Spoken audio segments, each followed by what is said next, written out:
जय श्री हरि विष्णु, जय माँ लक्ष्मी।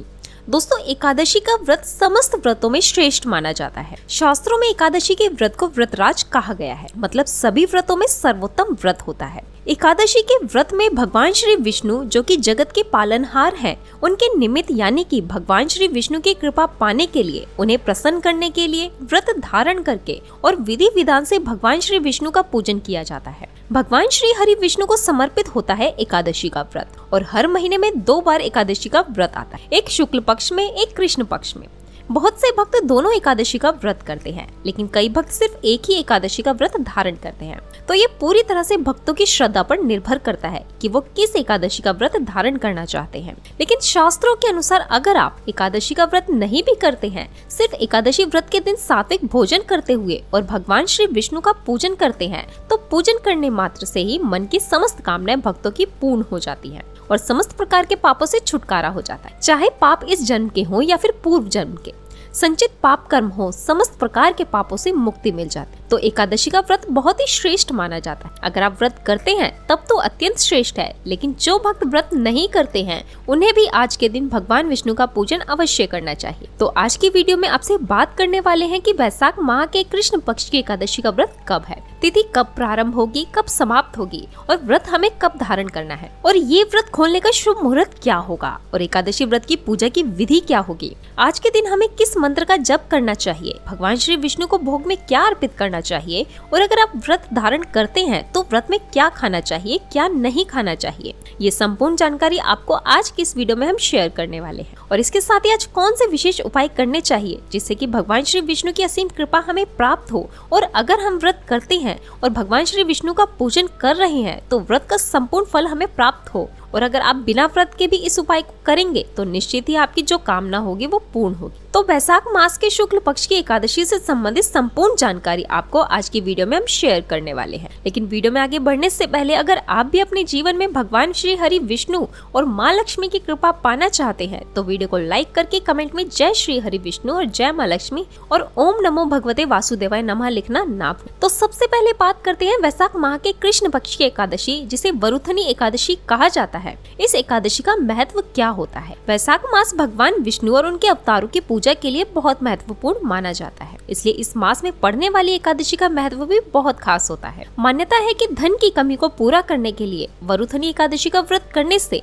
बहुत लाभ होता है। वरुथनी एकादशी के दिन भगवान विष्णु के वराह स्वरूप की पूजा की जाती है। तो इस एकादशी का व्रत धारण करने से भगवान श्री विष्णु की कृपा से व्यक्ति की समस्त कामनाएं भी पूर्ण हो जाती। ये व्रत ब्राह्मण को दान देने, ध्यान करने और कन्यादान से मिलने वाले फल से कई गुना है। इस व्रत को करने वाले जातक को भगवान मधुसूदन की कृपा प्राप्त होती है, दुख दर्द दूर होते हैं और सौभाग्य में बढ़ोतरी होती है। शास्त्रों के अनुसार वरुथनी एकादशी के व्रत के प्रभाव से समस्त प्रकार के पाप नष्ट हो जाते हैं, और ये भी कहा जाता है कि इस दिन जो भी जातक श्रद्धा के साथ व्रत धारण करता है और पूरे विधि विधान से भगवान श्री विष्णु का पीले पुष्पों से पूजन करता है, पीले फल उन्हें अर्पित करता है, उनके मन की समस्त कामनाएं भगवान श्री विष्णु अवश्य पूर्ण करते हैं। इसके अलावा इस व्रत को धारण करने से काम, क्रोध, लोभ और पापों से मुक्ति मिल जाती है, सभी पाप नष्ट हो जाते हैं। भगवान विष्णु की कृपा से व्यक्ति को वैकुंठ धाम की प्राप्ति होती है। शास्त्रों के अनुसार वैशाख माह के कृष्ण पक्ष की एकादशी वरुथनी एकादशी को बहुत ही ज्यादा महत्वपूर्ण माना गया है।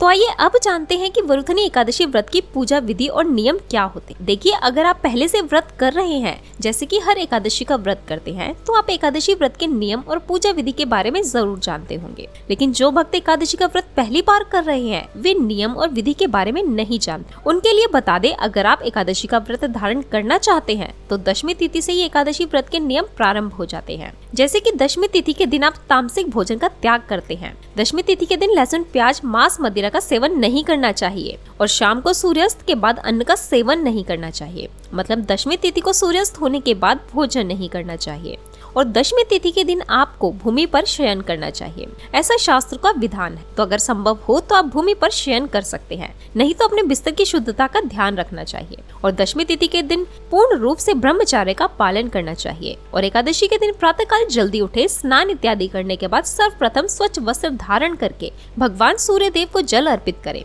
उसके बाद अपने घर के मंदिर में भगवान श्री विष्णु का विधि विधान से पूजन कीजिए। जैसे कि भगवान श्री विष्णु के समक्ष आपको शुद्ध घी का दीपक प्रज्वलित करना करना है।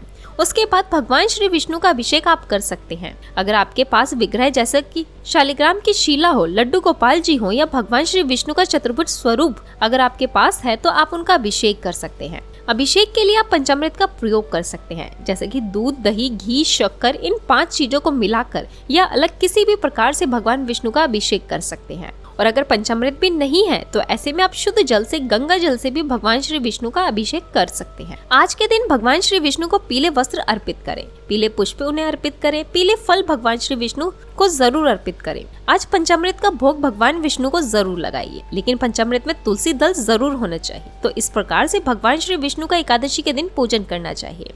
अगर आप व्रत करना चाहते हैं तो अपने दाहिने हाथ में जल और पुष्प लेकर भगवान श्री विष्णु के समक्ष अपने व्रत का संकल्प ले लीजिए कि आज के दिन आप भगवान श्री विष्णु की कृपा पाने के लिए वरुथनी एकादशी का व्रत धारण कर रहे हैं। और अगर आप किसी विशिष्ट मनोकामना से व्रत कर रहे हैं तो अपनी मनोकामना का संकल्प भगवान श्री हरि विष्णु के सामने लीजिए और उनसे प्रार्थना कीजिए कि आपकी कामना बहुत शीघ्र पूर्ण हो जाए। और अगर व्रत में, पूजा पाठ में किसी भी प्रकार से जाने अनजाने गलतियां हो जाती हैं, उसके लिए क्षमा प्रार्थना कर लीजिए और भगवान श्री विष्णु के सामने बैठकर आप मंत्रों का जप कीजिए। आज आपको ओम नमो भगवते वासुदेवाय नमः इस मंत्र का जाप करना चाहिए। कम से कम 108 बार जरूर कीजिए और अगर आपके पास समय है तो और भी अधिक कर सकते हैं। आज के दिन भगवान श्री विष्णु की कृपा पाने के लिए विष्णु सहस्त्र नाम का पाठ करना चाहिए। इससे घर में सुख शांति आती है, धन संपदा आती है और मन की समस्त कामनाएं पूर्ण होती। कर्ज से मुक्ति चाहते हैं तो गजेंद्र मोक्ष का पाठ भी आप कर सकते हैं। इससे परेशानियों से मुक्ति मिलती है और कर्जों से भी मुक्ति मिलती है।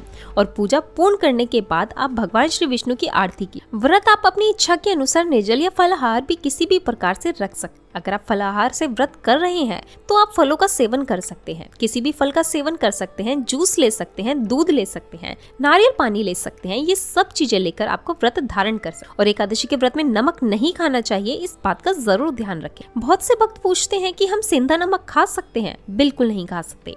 एकादशी के व्रत में पूरी तरह से नमक को वर्जित माना गया है। शाम के समय फिर से भगवान श्री विष्णु का पूजन किया जाता है, तो शाम को सूर्यास्त के समय शुद्ध घी का दीपक भगवान श्री विष्णु के समक्ष दीप प्रज्वलित करके और भगवान श्री विष्णु का विधि विधान से पूजन कीजिए। जैसे कि मंत्रों का जप कर सकते हैं, भजन कीर्तन कर सकते हैं, श्रीमद् भागवत गीता का पाठ कर सकते हैं। शास्त्रों के अनुसार एकादशी की रात्रि में जागरण का विधान है, मतलब रात्रि में भगवान श्री विष्णु की पूजा करते हुए, उनके मंत्रों का जप करते हुए या भगवत गीता का पाठ कर रहे हैं, भजन कीर्तन कर रहे हैं, इस प्रकार से रात्रि में जागरण करना चाहिए। जो भगवान श्री विष्णु के नाम का मंत्र का स्मरण करते हुए जितने समय भी आपसे संभव हो जाकर भगवान श्री विष्णु के नाम का मंत्र का स्मरण कर भजन कीर्तन करे। शास्त्रों के अनुसार आज की रात्रि में जो भी भक्त भगवान श्री विष्णु के नाम का मंत्र का जप करते हुए जागरण करते हैं, उनके मन की समस्त कामनाएं भगवान श्री विष्णु पूर्ण कर और समस्त प्रकार के पापों से मुक्ति मिल जाए और एकादशी व्रत का संपूर्ण फल हमें प्राप्त। इसके साथ ही दोस्तों एकादशी व्रत का पारण द्वादशी तिथि को ही किया जाता है। तो अगले दिन प्रातःकाल जल्दी उठकर स्नान इत्यादि करने के बाद भगवान सूर्यदेव को जल अर्पित करें, भगवान श्री विष्णु का विधि विधान से पूजन करें। उसके बाद शुद्ध सात्विक भोजन बनाकर आप शुभ मुहूर्त में प्रारंभ भगवान श्री विष्णु को भोग जरूर अर्पित करें। जो आप भोजन बना रहे हैं उससे भगवान श्री विष्णु को भोग अर्पित। और शास्त्रों के अनुसार अपने पारण से पहले किसी ब्राह्मण को घर बुलाकर भोजन कराने का विधान है। लेकिन अगर ऐसा संभव नहीं हो तो किसी ब्राह्मण के निमित्त दान की सामग्री निकालते हैं, जैसे कि कुछ कच्चे भोजन की सामग्री जैसे आटा, दाल, सब्जियां, फल, वस्त्र इत्यादि भी दान करना चाहते तो कर सकते। यथासंभव यथाशक्ति हमें दान करना चाहिए और दान प्रसन्न होकर करना चाहिए। तो जो भी आप दान कर रहे हैं खुशी खुशी दान करें और दान की सामग्री के साथ दक्षिणा स्वरूप कुछ पैसे जरूर होने चाहिए। तो अपनी इच्छा अनुसार आप धनराशि दान कर सकते। अपने भोजन करने से पहले यानी व्रत खोलने से पहले आप दान की सामग्री निकाल दीजिए और उसके बाद शुभ मुहूर्त में पारण करना चाहिए। और अब जानते हैं कि वैशाख माह के कृष्ण पक्ष की एकादशी कब है, कृतिका कब प्रारंभ हो रही है, कब समाप्त हो रही है, व्रत हमें कब धारण करना है। तो वैशाख माह के कृष्ण पक्ष की एकादशी वरुथनी एकादशी का शुभ मुहूर्त या अभिजीत मुहूर्त 11:51 से दोपहर 12:45 तक है। वहीं ब्रह्म मुहूर्त प्रातः 4:12 से 4:55। व्रत के दिन शुभ उत्तम मुहूर्त 7:18 से 8:58 तक है। आप सुबह में स्नान के बाद शुभ समय में भगवान विष्णु की पूजा कर सकते। इस समय में स्नान ध्यान कर भगवान विष्णु की पूजा करें और इसके बाद ब्राह्मण को दान देकर व्रत का पारण। और सर्वार्थ सिद्धि योग में भगवान श्री विष्णु का पूजन करना बहुत ही श्रेष्ठ माना जाता है। तो प्रयास करें कि सुबह की पूजा आप इस समय में कर ले। व्रत का संकल्प अगर आप इस समय कर लेते हैं तो बहुत अच्छा होगा। दोस्तों इस पर वरुथनी एकादशी के दिन त्रिपुष्कर योग, इंद्र योग और वैदृति योग होगा। त्रिपुष्कर योग रात 8:48 से बनेगा, जो 10:07 तक रहेगा। वहीं इंद्र योग प्रातःकाल से सुबह 11:04 तक है। उसके बाद वैदृति योग बनेगा। उस दिन पूर्व भाद्रपद नक्षत्र सुबह से रात 10:07 तक रहेगा। उसके बाद उत्तर भाद्रपद नक्षत्र होगा। हालांकि वरुथनी एकादशी को पूरे दिन पंचक लगा हुआ है। तो आइए अब आपको बताते हैं इस दिन आर्थिक तंगी से छुटकारा पाने के लिए कुछ उपाय। सबसे पहला उपाय है व्यापार में बढ़ोतरी के लिए।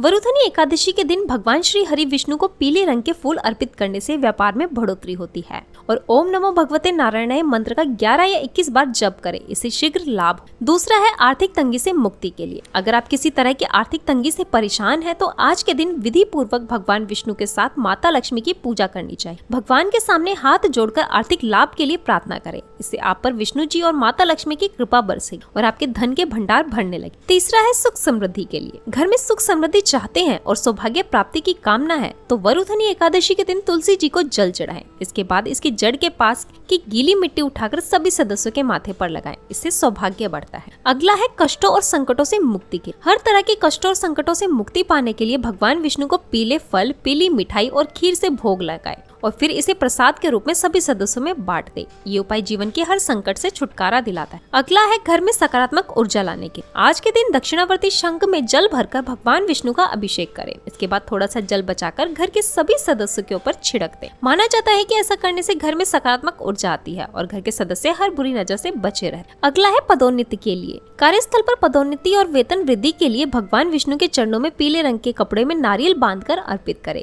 इसके साथ ही उन्हें पीले फूल भी अर्पित करें। अगले दिन फूल व नारियल मंदिर से उठाकर अपने साथ रख लें। माना जाता है कि ऐसा करने से जल्द पदोन्नति और वेतन वृद्धि के योग बनते। तो आइए अब आपको सुनाते हैं वरुथनी एकादशी की व्रत कथा, जिसे सुनने मात्र से आपकी सभी मनोकामनाएं पूर्ण हो। प्राचीन काल में नर्मदा नदी के तट पर मानधाता नामक राजा राज्य करते। वो अत्यंत दानशील तथा तपस्वी। एक दिन जब वो जंगल में तपस्या कर रहे थे, तभी न जाने कहां से एक जंगली भालू आया और राजा का पैर चबाने लगा। राजा पूर्ववत अपनी तपस्या में लीन रहे। कुछ देर बाद पैर चबाते चबाते भालू राजा को घसीटकर पास के जंगल में ले गया। राजा बहुत घबराया, मगर तापस धर्म अनुकूल उसने क्रोध और हिंसा न करके भगवान विष्णु से प्रार्थना की। करुण भाव से भगवान विष्णु को पुकारा। उसकी पुकार सुनकर भगवान श्री हरि विष्णु प्रकट हुए और उन्होंने चक्र से भालू को मार डाला। राजा का पैर भालू पहले ही खा चुका था। इससे राजा बहुत ही शोकाकुल हुए। उन्हें दुखी देखकर भगवान विष्णु बोले, हे वत्स, शोक मत करो, तुम मथुरा जाओ और वरुथनी एकादशी का व्रत रखकर मेरी वराह अवतार मूर्ति की पूजा करो। उसके प्रभाव से